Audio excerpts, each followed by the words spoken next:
Mickey and the Beanstalk was an animated feature done in 1947. Wow, that's 2 years after World War II. In this classic story retold, we can see Mickey and friends severely financially challenged. They are really trying to ration their food here by cutting bread so thin that it's translucent. I'm going to try to create this comically thin sandwich and do a variation on it, the world's thinnest poverty grilled cheese. But first, I'm going to need a very, very sharp knife. So here's how I'm going to sharpen my knife. I'm going to start with a 25 micron stone, which is about 500 grits.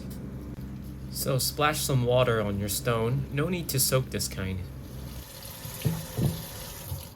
So how do you determine what angle to sharpen your knife at?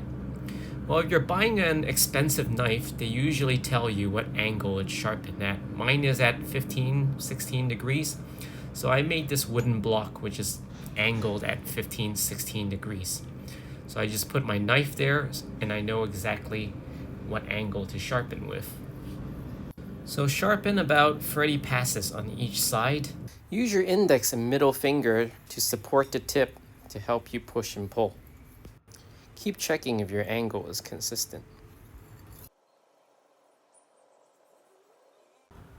Check for a burr. The burr is when the edge of the knife is folded over ever so slightly. You can't see it with your eyes, but you can feel it with your finger. This is how knife sharpeners can tell when they've sharpened enough.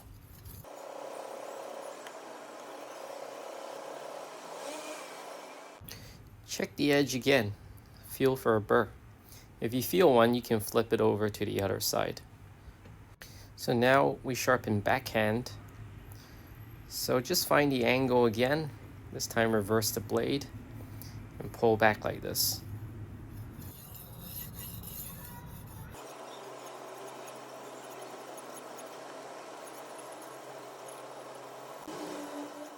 Check for a burr again.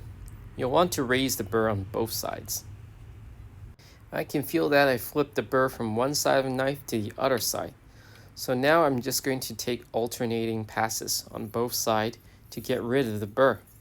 The burr just tells you your knife has reached an apex, which means the edge is fully formed, but you don't want the burr there, so you want to alternatively sharpen the blade to get rid of the burr. Just a few more alternating passes to get rid of the burr.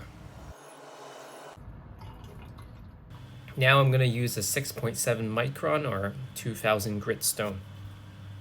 So the lower the micron number means the finer the stone. Polishing the blade means we're refining the edge. If you look at the edge of the knife under a microscope, it kind of looks like a saw. So we're trying to get those saw teeth finer and finer and closer together so it's less of a saw and more like a knife. This makes your knife sharper as a result. So when you're using a finer polishing stone, you're not trying to raise a burr anymore. You're just taking a set amount of passes, maybe 20 per side, and then a few alternating strokes to get rid of the burr that you can't really feel since we're on a really, really fine level now. So when you're done, switch on to another stone. I've gone even finer this time to a 3 micron, about 4000 grit stone. You'll want to go slower on a really fine stone because it's really hard, even though it's not taking away a lot of metal when you're sharpening on it. It's quite easy to ruin an edge because the edge is quite fragile.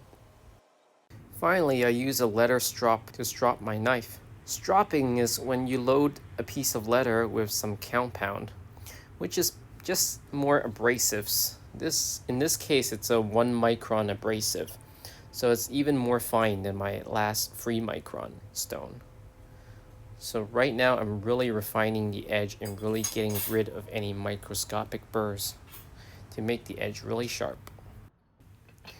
Don't try this part at home. I can tell how sharp the edge is when I feel the edge is sharp enough to shave off just my fingerprints. So this is the ultimate test to test how sharp your knife is.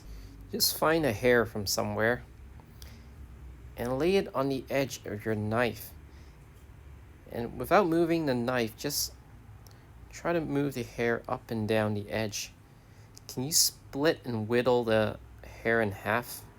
If you can, that's really sharp.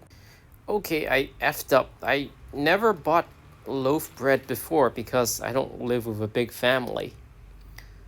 So I had no idea that this bread I bought was pre-sliced. This is just going to make my difficulty level 100 times harder. Maybe if I try to hold it together some more.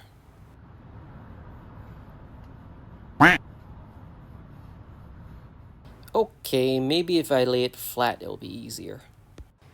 This is my best attempt so far, but man, Mickey Mouse really knows how to sharpen a knife. Not quite there yet, but come on, pre-sliced bread is really hard to cut.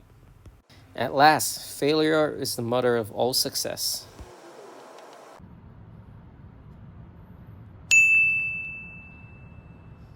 Let's just get a few more slices here. Okay, now is the bean part. The beans are really soft and really squishy. They're really hard to cut until I got the correct technique.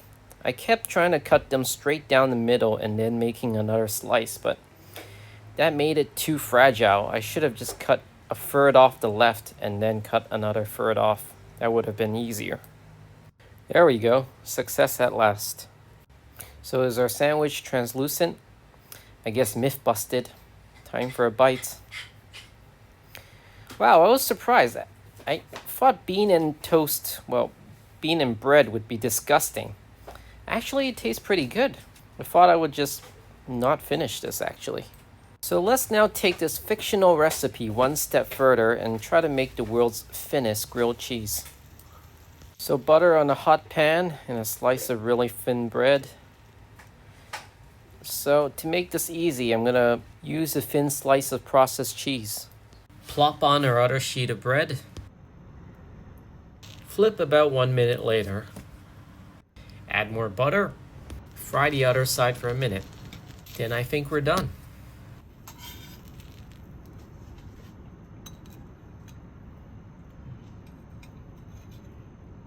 Okay, let's see what we've got here.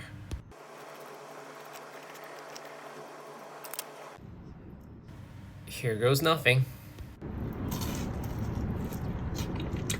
Holy cow, this is awesome. I really didn't expect this to be better than regular grilled cheese. Like, I'm not even making this up. What happened is when you have really thin bread, what you end up with is a really crispy grilled cheese. Like, all the bread is crispy. There's no soggy bits or soft bits. So it's just like eating a potato chip with cheese inside. So what did we learn today? Beans and bread, very good combination. And thin grilled cheese equals crispy awesomeness. Please subscribe to this channel if you want to see me cook more wacky stuff. Please smash the like button and leave a comment.